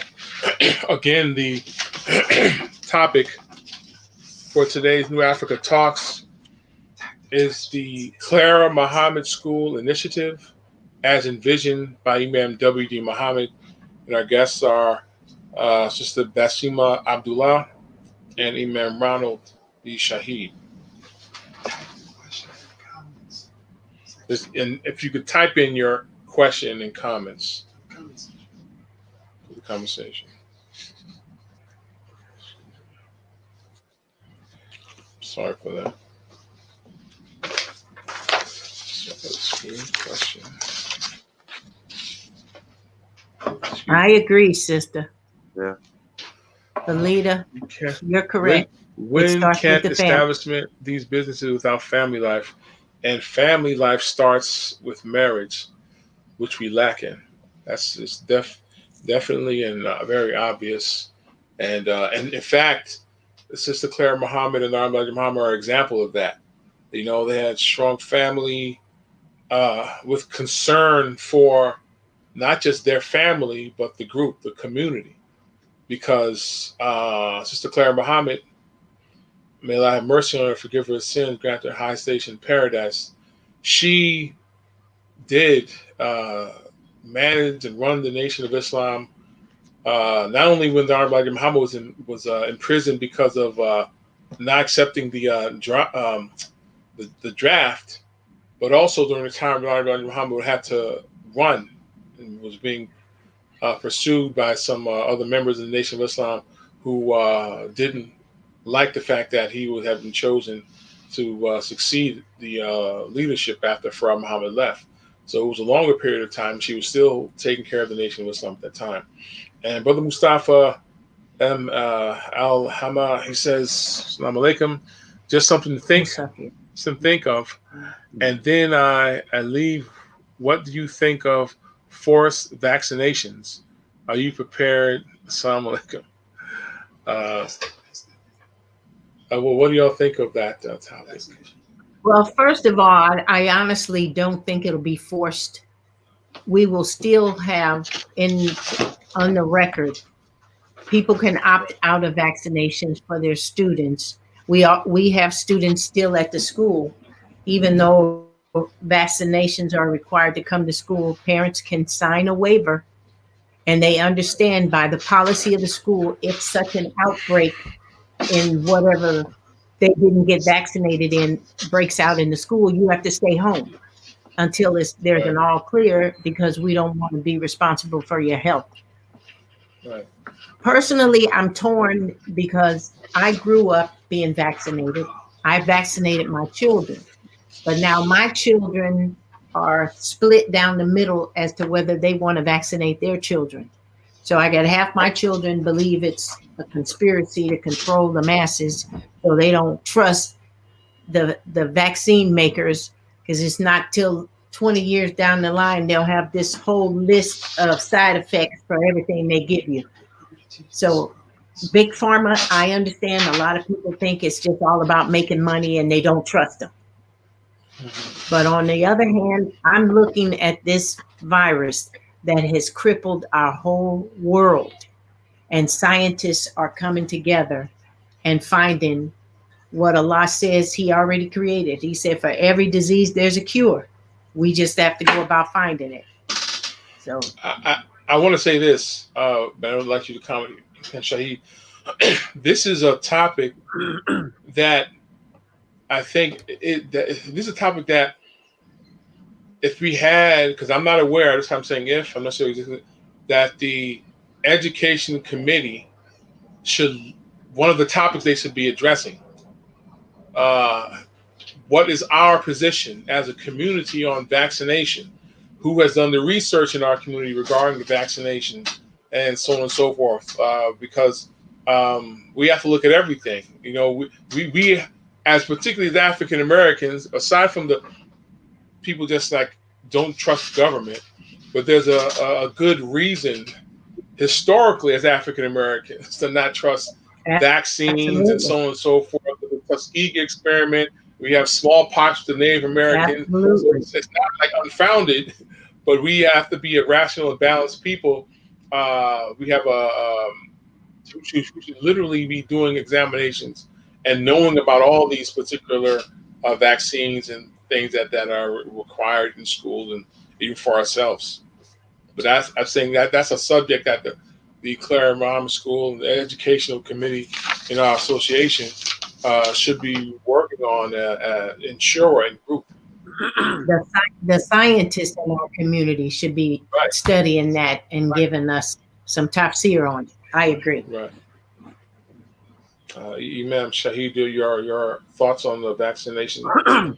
Well, I know for a fact Imam Mohammed took the flu vaccine. Mm-hmm. Flu vaccination. He said that. He told us that he was catching the flu so much, and he said his doctor told him that when he heard he said it was kind of funny. He said the doctor told him, when you hear the word influenza, you should come and get a vaccination. That's how bad he was suffering from that catching the flu. Mm-hmm. So he did take the flu vaccination. Mm-hmm. But I understand, got a lot of us who distrust that and they don't take the flu vaccination. I myself take it. Mm-hmm. I take that, and I also have taken the what's the shots? Is it for not? Is it for pneumonia? No, pneumonia. Maybe it's not pneumonia, but whatever. You're not talking about shingles, flu shot, but it's the shot you take, and once you take it, you don't have to take it anymore. I recently took those, and I understand people's reluctance. I'll use that in terms of vaccination, but I submit to you that how are we going to function in this United States, and we letting people put all this distrust in our minds? Yeah. I think you should use your common sense, and you should make a decision. I don't think there's going to be any forced vaccinations, just like they're not forcing people to wear the mask. I've seen some circumstances where I want to force somebody to wear it because if they're saying we don't have a vaccination and the only way to prevent it is everybody wear a mask and you can cut down on 95% of passing the virus, why the hell won't you wear a mask? What's the problem? But you still have people, they think their individual rights are violated, and the Republicans, because the president doesn't wear them, and now they say it's 49 people connected with the president's office have the virus now, including his son. They just announced. And they won't wear them. Secret Service. Yeah. Now they got them on now. Yeah. So, but yeah, go ahead. You don't take the vaccination. Wear a mask then, man. Wash your hands. Cut down on all these gatherings where everybody's all up on each other and drinking and doing all of that. See, one thing that COVID has done is it has identified America's courtship with not being responsible for your own behavior. We wouldn't have so many problems we have in this society because people won't be responsible for their own selves. And you can call the individual freedom if you want to, but if you are threatening someone else's life or whatever, it's not your freedom anymore. You can't do that. I don't think democracy says that, and yet you have people interpret that way. Everybody in this store has a mask on, and you walk in without a mask, and you think that's okay. So you're gonna spread your germ to us when we catch it, but that's your individual. No, it's not your individual freedom to give me the germ. So I think this pandemic is causing us to examine personal freedom, personal space, all these things that you have to examine, even if you're in a democracy. No, we can't force you to do anything, but we can say that we don't want what you got coming out among us. And I'll give you an example in the history of the prophet. There was a man, they say, that committed something wrong and no one knew about it. And in a big gathering, he wanted the prophet, present peace be upon him, to let him confess to the people. The prophet said, no, you can't do it. In other words, whatever you're doing wrong, keep that to yourself. You don't have the permission to spread what you have among other people. Now we can apply that to this whole permissiveness about men getting married, women getting married, and we don't know what sex were you assigned at birth? What the heck is that? God already established that. You're a man or a woman at birth. What do you mean? You mean somebody other than God assigned you what your sex is? This is what it leads to. We're seeing it now. And COVID is bringing it back home, I believe. Now your personal freedom to just be however you want to be is in question. Because now my physical health, whether or not I'm going to live, is based on whether or not I can get away from you because you coughing on everybody and you got the germ. And so I think that it's something for reasonable people to think about. I myself, I'm going to take the vaccination. But to answer the second part of his question, how is the school prepared? We were fortunate enough about 10 years ago to find out that one of our students was HIV positive. The family didn't tell us, the student told us, because legally nobody has to tell you that you're HIV positive. But it set us up in motion where we changed our policy on spreading germs, making sure you wash your hands. So additionally, with this, several of the meetings that I've seen online where they're discussing even after the vaccination, if only, I think it said 70% of people took the vaccine, everybody doesn't have to take it. But if at least 70% take it, and they're saying, in addition to even once the vaccine has been started being distributed, we still need to follow these same guidelines. Like you were saying, continue washing your hands, continue wearing the mask. And even though we can't tell people what to do outside of the school, we have policies set in. You cannot come into the school without a mask. You have to social distance, and we've even put it in the policy. If we catch students being too close, you will be separated and continue, you will be sent home. And our plan was to have hybrid anyway, so that you could have smaller classroom sizes. So we would be online 5 days a week, but half of the class would come Monday and Tuesday, and the same class, the other half would come Thursday and Friday. So everybody would still be online, but they would get that one-on-one instruction. Right. That's very good. Face to face with the teacher. Some kids really need that just for explanation. So yes, sir, we do have a plan in place to address that. That's a very good, because you hear a lot about overcrowding in schools. Mm-hmm. Now, this situation, that's one way of handling that situation. Right. So alhamdulillah, that's very good. Yeah. But before it just came to my mind regarding Clara Muhammad's school book. This book, this is like a volume 1, and there's going to be several other volumes or 1 or 2 to this book, because they couldn't put her entire life in just this one book, but it's still being worked on. There's going to be probably 1, 2, and 3. Here's a question regarding because we live in the 21st century, and we know that in public schools they're teaching all types of ideas that are contrary to our Islamic teachings. Out of curiosity, in your school, have you addressed the issues of homosexuality and alternative lifestyles, and what age group have you started discussing that and speaking against that? Sister Basimah. Actually, we only address that if it comes up, if a student brings it up in a conversation. When we look at our textbooks, any of the textbooks where they have in their social studies textbooks where they're talking about, we live in a society with all types of families. Some families have 2 moms, some families have 2 dads. We tear those pages out. And even though we may address it, we address it from the Islamic perspective of what's acceptable, while at the same time teaching our students It's all about human respect.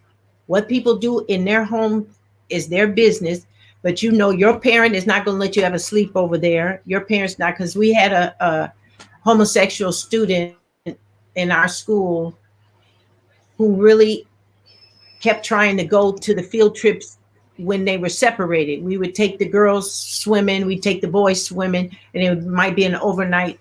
And he would always beg to be able to go with the girls. And we would just politely explain to him, that's against our faith. We understand what you're struggling with. And he sat with the girls at lunch. We didn't give him a hard time about that. But we had to remind him that's not our way and we can't accept that. And the parents didn't accept that.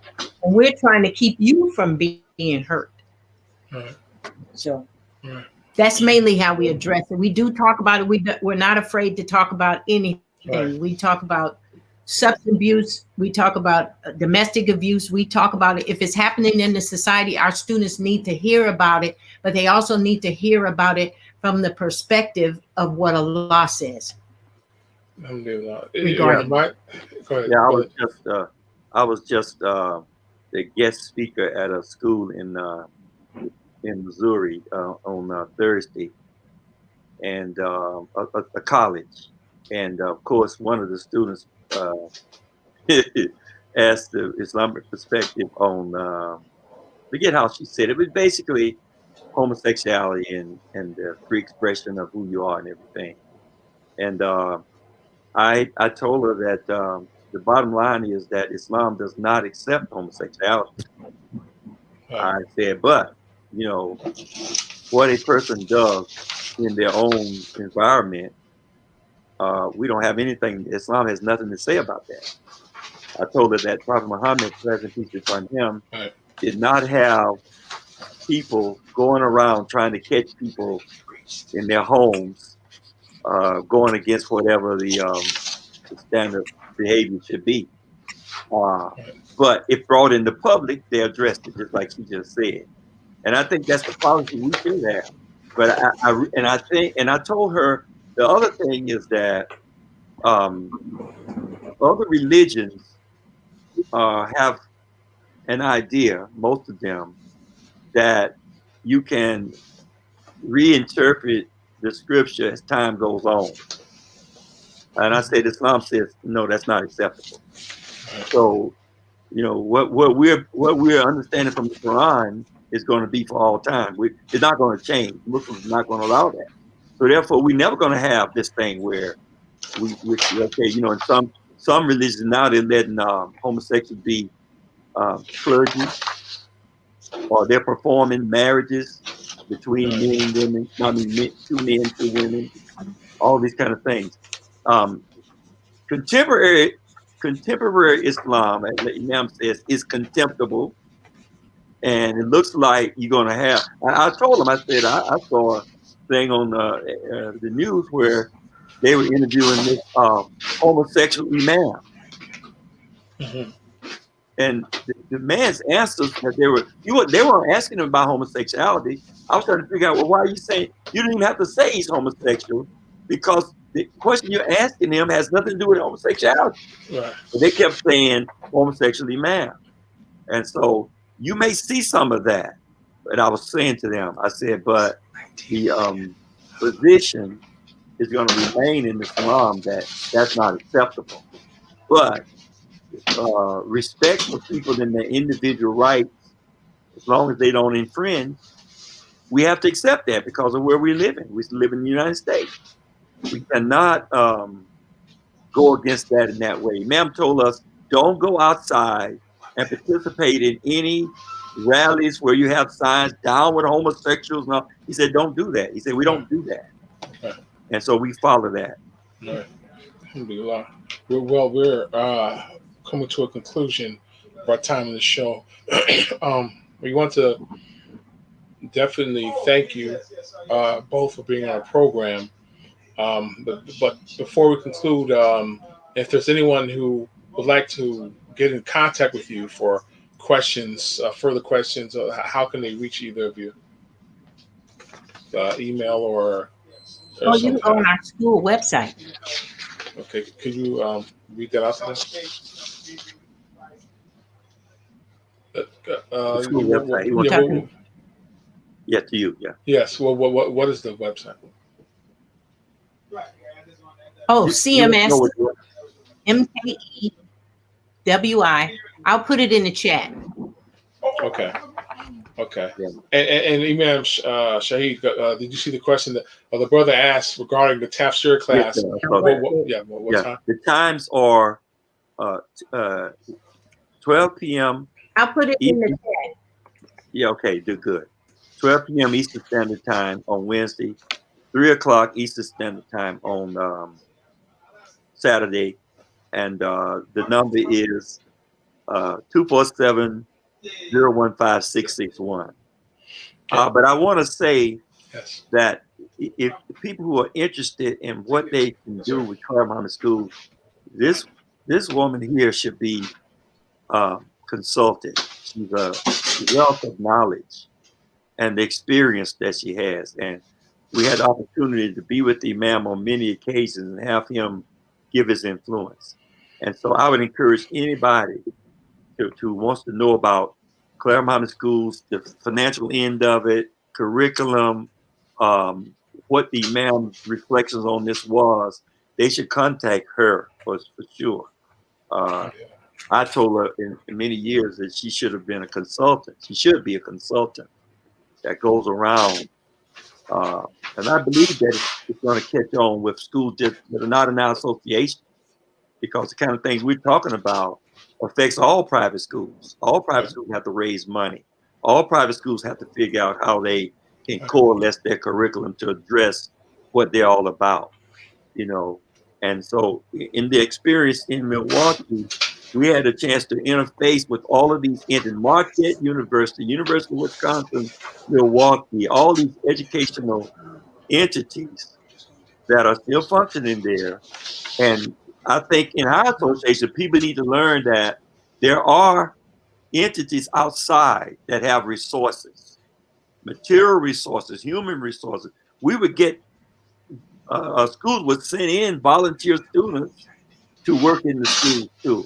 So there's all kinds of resources in every city. And I adamantly say we should try to avail ourselves of those resources, because we are a member of that community and we're trying to produce students that are going to be excellent citizens for that city.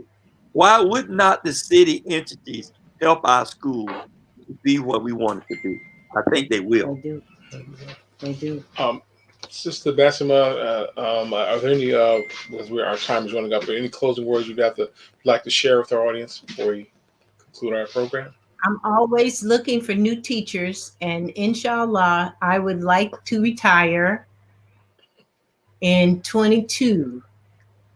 So we need somebody who can move to Milwaukee and take over Clara Muhammad so that we don't lose her. I'm just saying.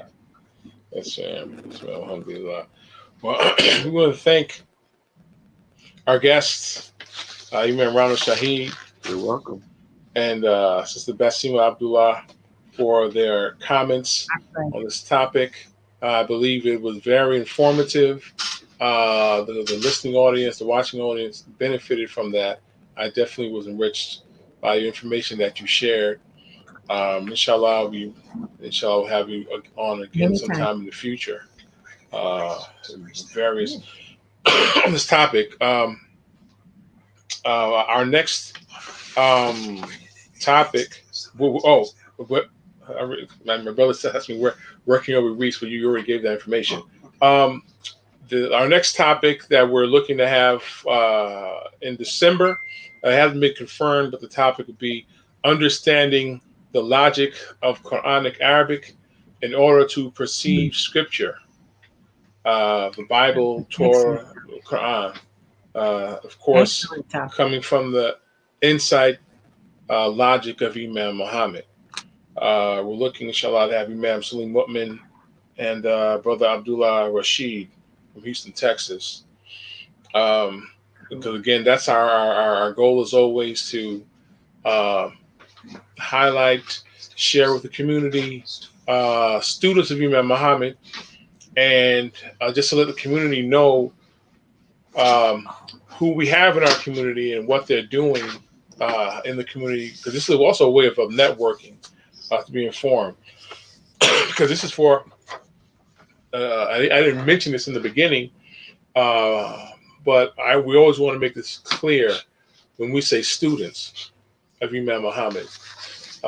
From a statement Imam Muhammad gave. Two things. He said a student is an intellect that is willing to be taught. And at a Ramadan session 2004, he said, so we have many of you who are my students. You write down my talks. You try to get all you can get from me. And you take it and put it in your collections. And you make it first among the reading materials. I know you do. You put nothing above it but Allah and His Messenger. I know that, and that is what I have to have you do. I know you treasure it. You take it in and put it with your collection. You don't lose the harvest. Praise be to Allah. And of course, he was using the term harvest in the philosophical way. But that's what we mean by students. A student of Imam Muhammad puts no insight, no commentary, tafsir of the Quran, a perspective of life of the Prophet, life, even with regards to African American life. We don't look at Marcus Garvey, the Honorable Elijah Muhammad. We don't look at Dr. Martin Luther King before we look at Imam Muhammad's insights. And he put nothing above his insight other than the Quran, the life of Muhammad the Prophet. Praise be upon it. But again, let me just share another book. You were talking, you shared Sister Clara's book, but another one that came out near hers was called America's Other Muslims, Imam W.D. Muhammad, Islamic Reform and Making of the American Islam. It's a really excellent book. And did you get that on Amazon? Yeah, I got it on Amazon, and I put it in your comments. It's by brother Frazier Raheem Muhammad. Okay. Alhamdulillah. Thank you for sharing. There's a lot of respect and props to her now. Yeah. Thank you, brother. Alhamdulillah. Again, thank you very much. We pray that the audience appreciates this talk, and inshallah, December 19th will be our next New Africa Talks program. And we want to thank our brother Mujahideen, so our technical advisor and manager of this program, for his support and New Freedom Exchange. Again, thank you. May Allah continue to bless us all.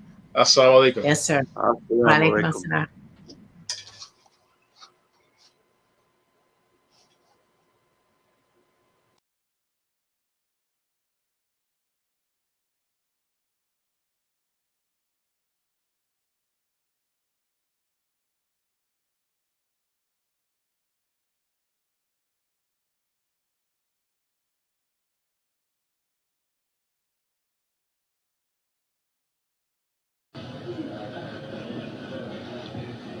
Now, in concluding this,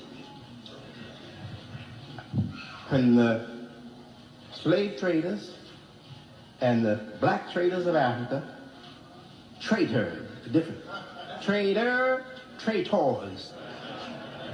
when the slave traders and the traitors of Africa called themselves Muslims, were fighting each other and carrying on and weakening their people over there so that the white traders come in there and get us, take us on slave ships and bring us here.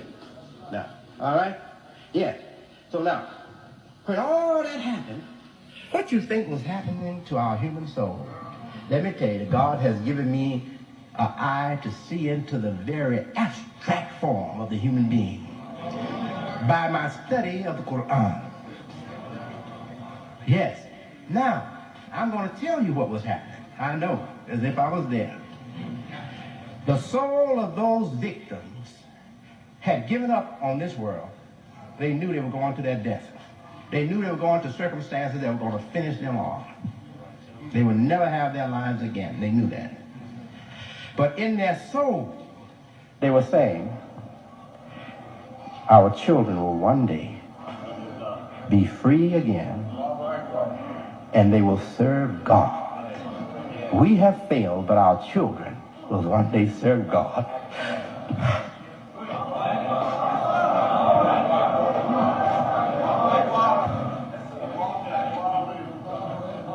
And now their prayer that they prayed in the deep recesses of their soul has come true.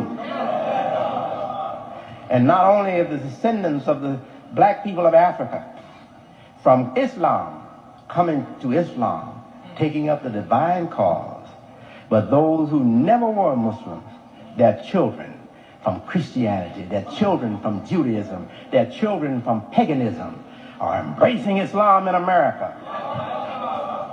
And we are going to build new Africa. New Africa, right here in the United States. Allahu Akbar. And the soul of those suffering victims, they're rejoicing because of us here today.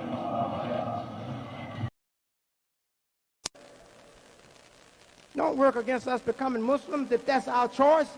America is land of the free and home of the brave.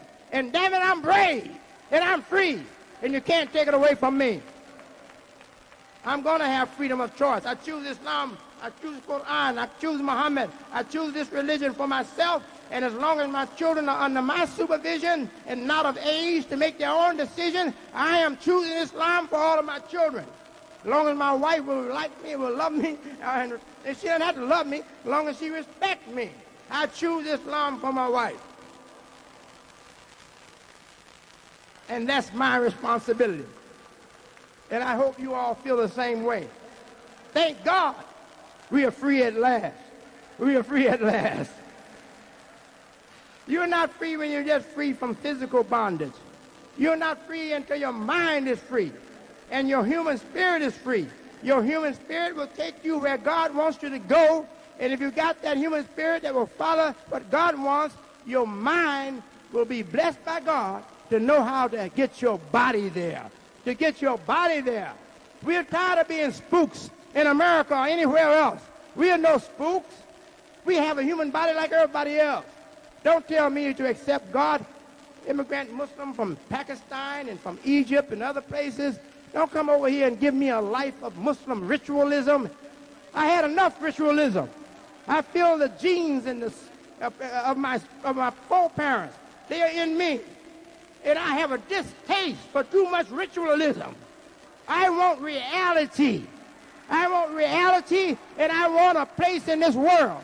I want to obey God, and I want to get my share of this material world. Don't give me a spirit and tell me I can't have a body. God didn't give me a spirit and tell me I can't have a body. God gave me a spirit, and he gave me a material body to house my spirit. Now give me a material environment to house my mind and my spirit that is African American. We want to see New Africa. We want to see New Africa Islamic theaters. We want to see skyscrapers go up, and we build them. We want to see shipping lines and trucking lines and transportation lines all over in our neighborhood. We want to walk outside our house, and we want to look at the products and the construction and the industry of our own people, Muslim African Americans in New Africa, on these shores. On these shores. That's our rightful inheritance as the creation of God. God has created us for this. That's our natural inheritance.